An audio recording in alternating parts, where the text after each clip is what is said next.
I guess we start present. Hello friends, a very good afternoon to one and all listening to this video. I'm Chanchal Sharma, Assistant Professor, IIMT College of Management, Greater Noida. Today I would be presenting a series of motivation session for you. Hope you will like this informative session. It is for your information only. So we'll try to make this video and make this presentation very simple, and we'll try to make you understand the series of motivation in a very simpler manner. So let us start with a series of motivation. First of all, would like to tell you about what is motivation theory, or we can say that what is all about motivation. Motivation is nothing but it is only a stimulus force. Stimulus means when a force, either it is within you or it is from outside, any external force or internal force, which motivates you to do a particular task. In order to accomplish a task, motivation is necessary. It could be internal, it could be external. So, motivation theories, if I talk about, then these are the theories which basically explain what all can be the factors which motivates or stimuli a person to do a particular task in an organization. Obviously, when we are studying motivation theory, so we would be studying this with respect to organizations, with respect to an organizational premises where people are working as an employee. So, as I told you right now, the motivational factors, there are for the two types, extrinsic and intrinsic. As the name suggests, I always say go by the words. Extrinsic means external factors, intrinsic means internal factors. Extrinsic factors means likewise some perks, benefits, monetary benefits, some we can say that like the tour packages and all which are given by the organizations. So these are all extrinsic factors. And if I talk about intrinsic factors means all the internal factors present over there in the within the person itself. So intrinsic factors are internally present, like we ourselves are motivated to do a particular task. My willingness, my own consent says that I have to do this particular task. That would be intrinsic, without any outer motive or benefit. Now, if I talk about types of motivational theories, broadly they are categorized into two types, that is content and process theories. Content, further, these are divided into four types: content theories and process theories. Content theories are basically Maslow's needs hierarchy theory, Herzberg's two-factor motivation, McClelland's theory, ALDERFER'S ERG theory. And if I talk about process theory, again there are four types. First one is Room's expectancy theory, Adams equity theory, goal setting theory, and reinforcement theory. So let us take these theories one by one. First of all, would like to clear you about what all content theory means and what do you mean by process theories. So content theory basically explains what arouses or energizes an employee's behavior. And process theory is how an employee is initiated. Basically, further, if I would simplify, content theory are based on the human needs, the basic human needs, if I talk about. And process theories are basically which represents rewards in recognition की वजह से अगर हम कोई काम करें. So all those are known as process theories. Basically, process theories are systematic in nature. We can say content theories are directly related with the basic human needs. They start with the initial basic human needs. Okay. Maybe I would be explaining the types of content and process theories, it would be more easier for you to understand further. So if we talk about content theories, let us take content theories first. The first and foremost theory is Maslow's hierarchy of needs theory. Maslow's hierarchy, this hierarchy of needs theory was given by Abraham Maslow, the very first theory of motivation. So what Abraham Maslow said, like the needs, or as I said, content theory means human needs. The human needs are categorized into five major categories. Starting from the initial stage, from the bottom one, as it is visible to you on the screen. First is physiological needs. Second is safety needs. Third is social needs. Fourth, self-esteem needs. And the final is self-actualization needs. So what does these what these terminologies means, or how we will explain these?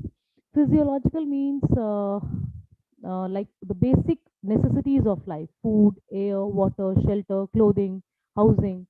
मतलब कहते हैं ना कि जिसके बिना आप जिंदा नहीं रह सकते, वो रोटी कपड़ा और मकान, तो बेसिक जरूरत जो होती है इंसान की. So that is known as physiological needs, the basic necessities. That is the first and foremost for any person, for any you can say employee. अगर मैं organizational perspective से बात करूँ, तो उसकी जो first and foremost need है, पहले वो fulfill होनी चाहिए. Second one is your security needs. Security needs means safety, and security needs means job security should be there. Safety measures should be there. In case of any accident, compensation should be given to the employee. Next, mediclaim benefit should be there. So all these comprises of safety and security needs. The second, now the next stage further moves ahead. After fulfilling these two stages, the third stage comes social needs. Now, when we talk about social needs, as the word suggests, as the name suggests, social, being social. Being social means affiliations, relationships, interrelationships of any person. Like nobody can work in isolation. Everybody needs love, care, attention, affection. Okay. So these are a sense of belongingness has to be there. Intrapersonal relationships and interpersonal relationships has to be there in an organization. So these types of needs are known as social needs. Now moving on to the next step ahead comes your self-esteem needs. Self-esteem needs means self-respect. Everybody working in any organization or any sphere obviously wants to have a self-respect or dignity. If like someone is insulting you, you cannot work in an insulting or where discrimination takes place or where exploitation takes place. So in an organization, for a better working environment, you always need a dignity. You should be respected by all means. So esteem needs means feeling of self-respect, feeling of self-esteem or dignity. The next step ahead is self-actualization. Self-actualization basically bridges the gap between what you wanted to be and what you are. Basically, your past and your present. Likewise, whether you, if you are working in an organization, whether the job is as per your educational skills, are you at the right place or you need to switch? Likewise, जैसे usually question पूछा जाता है कि आप अपने आपको 5 साल बाद कहाँ देखना चाहते हैं? Okay, so this is what bridging the gap, कि where you are at present and where you want to be or where you wanted to be. Okay, so that defines your self-actualization need. So self-judgment, self-actualization is very much essential in an organization. It is basically self performance appraisal. आप अपने आप से ही अपने आप को comparisonate कर रहे हैं कि आप जहाँ भी हैं अभी सही जगह हैं, whether you are doing the right job, whether you are in the right organization, whether you are properly utilizing your skills, whatever you have undertaken till now. So this is it with your Maslow's hierarchy of needs theory. Moving on to the next theory, that is Herzberg's two-factor theory. As the name suggests, two-factor. Herzberg further explained Herzberg's theory is based on Maslow's theory only. Herzberg said, instead of going over 5 stages of 5 factors, we can have this in 2 factors, 2 headings also. He gave 2 factors. One is motivators and the other one is hygiene factors. So basically, one is known as satisfiers and another one is known as dissatisfiers. Now, what Herzberg said that motivational factors or motivators or satisfiers basically encourages an employee to do a particular task, whereas hygiene factors acts as a dissatisfier. If they are not being accomplished, then the person may be dissatisfied. Now, with the help of this diagram, I hope you would be able to understand. These are the hygiene factors and these are the motivators. Hygiene factors, basically your company policy, your supervision and relationships, working conditions, salary and security. Okay, if I compare with Maslow's hierarchy theory, the first 3 stages, that is physiological needs, safety and security needs, and social needs, comprises of hygiene factors. And the last 2 stages, that is self-respect and self-actualization, self-esteem or actualization, refers to the motivators. Motivators means achievement, recognition, interesting work. Interesting work means the work should not be monotonous enough. कि आप daily वही काम करें. There should be job rotations. There should be inculcation of new skills and development. So new technological upgradation should be there. It has to be there in order to remove monotony in the work processes. Next, increased responsibility, advancement, and growth. So this has to be there. So this further increases the satisfaction level of an employee. So basically, motivators leads to either satisfaction or no satisfaction, whereas hygiene factors, since it is supposed to be said as dissatisfiers, it will either lead to satisfaction or no dissatisfaction or no dissatisfaction. So this was the Herzberg's view of satisfiers and dissatisfiers, how it works actually. Okay. Now moving on to the next theory, that is McClelland's theory of needs.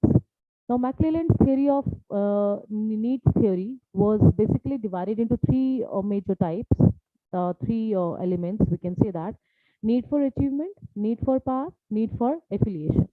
What make McClelland said physiological needs and safety and security needs are not the prominent ones as per McClelland. McClelland said that only these these three elements are the most and prominent one. The first one is need for achievement. Need for achievement means a need to accomplish and demonstrate own competence. People with high need for achievement prefer tasks that provide for personal responsibility and results based on their own efforts. So they also prefer quick acknowledgement of their progress. Now, next is affiliation. Affiliation basically considers your need for love, belongingness, social acceptance, interrelationships and interrelationships. So people with a high need for affiliation are motivated by being liked and accepted by others. They tend to participate in social gatherings and may be uncomfortable with conflicts. It means students those who want belongingness and social acceptance in an organization, they basically avoid conflicts. Next, need for power. Need for power means being authoritative, a power to control person, work over others. People with high need for power desire situations in which they exercise power and influence over others. They aspire for positions with status and authority and tend to be more concerned about their level of influence than about being effective work performance. So this was all about needs theory. Moving on to the last content theory, that is ALDERFER'S ERJ theory. ERJ here stands for existence, relatedness, and growth. So C.P. Alderfer, who was an American psychologist, he developed Maslow's hierarchy of needs theory into his own perspective. As I told you, Maslow's hierarchy of needs theory is the first theory which was being proposed by Abraham Maslow, and later on the rest of the authors worked on that particular theory only. They either simplified, they either eliminated few steps for Abraham Maslow's theory only. So these three steps, existence means Abraham Maslow said again. Abraham Maslow said existence, physiological needs are the most prominent one. Same as with Alderfer's. Alderfer also promoted the same factor of existence. Existence means the basic necessities of life are very much mandatory for an employee. That basically these are food, air, water, clothing, and shelter, and all these safety related needs has to be there. Next, relatedness. Relatedness here confines your social needs. Social needs means sense of belongingness. Then intrapersonal relationships, interpersonal relationships in an organization again are mandatory in order to perform better. Next is growth needs. Growth is the desire for self-esteem and self-actualization, self-confidence, self-achievement, self-judgment. So basically, Alderfer comprised the 5 steps into 3 stages. Okay.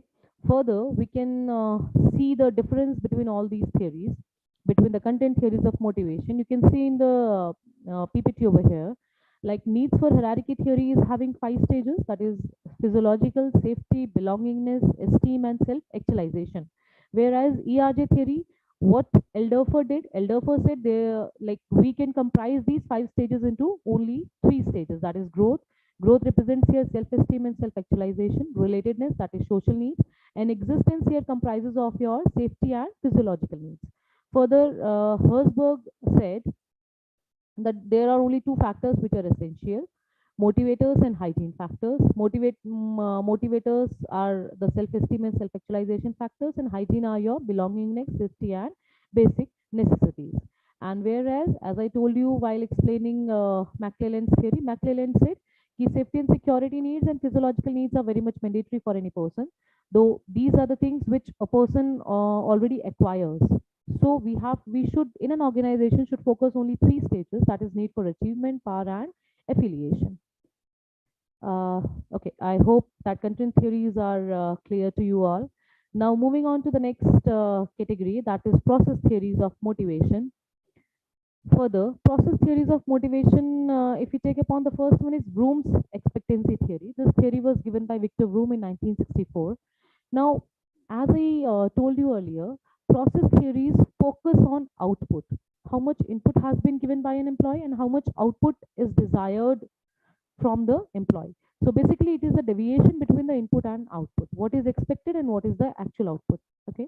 So these are all process theories. So process theories basically works on the basis of targets which have been given to the employees, on the output which the organization basically frames in order to be accomplished by the respective employees. Okay.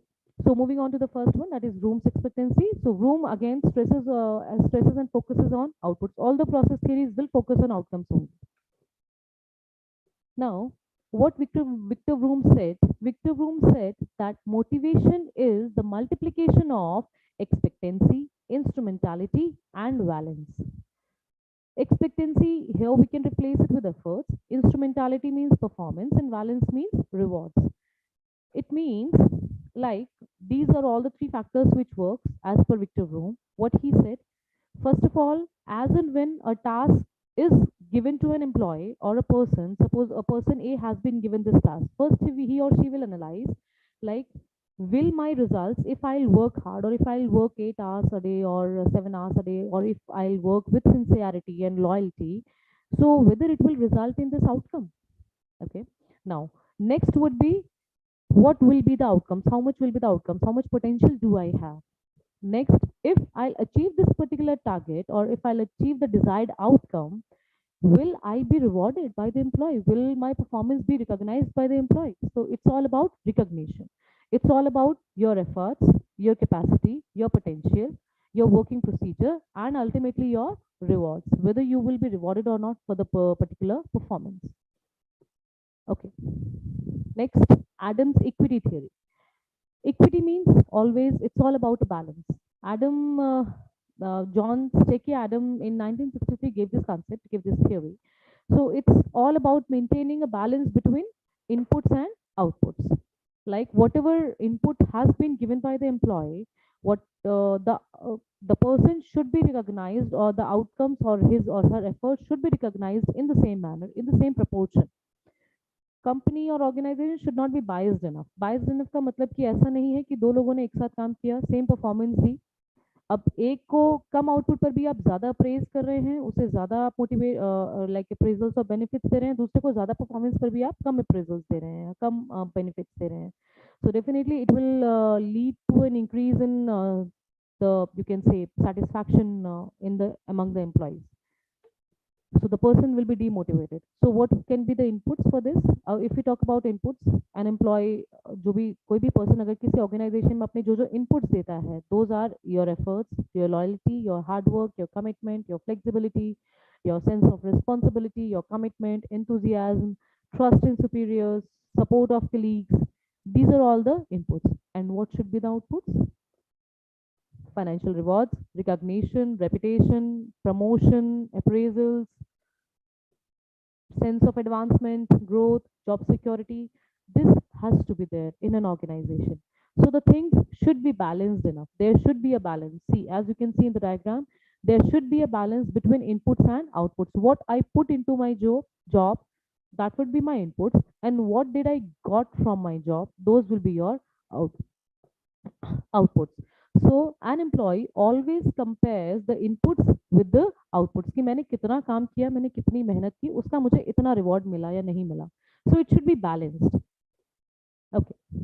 Moving on to the next theory, that is goal setting theory. I always say, please go by the words. As the word suggests, goal setting. What does it mean?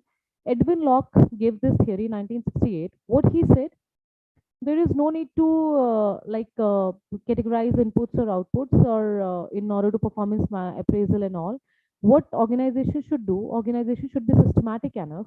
Like organization should draw or should outlay the series of activities to be done in an ascending order. Like these are the processes, these are the tasks which you have to accomplish. Now that task or those things will be achieved by default by the employee. So an organization should be systematic enough. An organization should draft its goals or its total tasks which should be accomplished by an employee in order to get the task achieved in a proper prescribed manner of time. Like goal setting theory is based on the idea that setting specific and measurable goals is more effective than setting unclear goals. Obviously, the goal should be crystal clear enough. Otherwise, there would be a chaos in the organization. So these are the principles of goal setting theory. While laying down the goals or while laying down the blueprint of the outputs to be achieved, the organization should keep in mind these five factors in mind. These are the major principles. What we say clarity. Clarity means the goal should be clear enough. The output should be clear enough. What is to be done. Next, challenge. Challenge here means that the task should be challenging enough. They should be not monotonous so that an employee gets motivated in order to complete that particular task. Next, commitment. Commitment means organization should be committed enough with respect to its like performances, with respect to its strategies. Next, feedback. Feedback should be taken by the organization in an efficient manner. It should be balanced, that input and output. And task complexity. Task complexity means basically here means the task should be complex enough. It should be challenging, as I told you in the challenge principle. So task should not be simpler. If the challenge is tough, then the way of performing that particular task should be clear enough. So there should be clarity in all the goals which are being framed by the organization. Now, moving on to the last theory of motivation, that is reinforcement theory.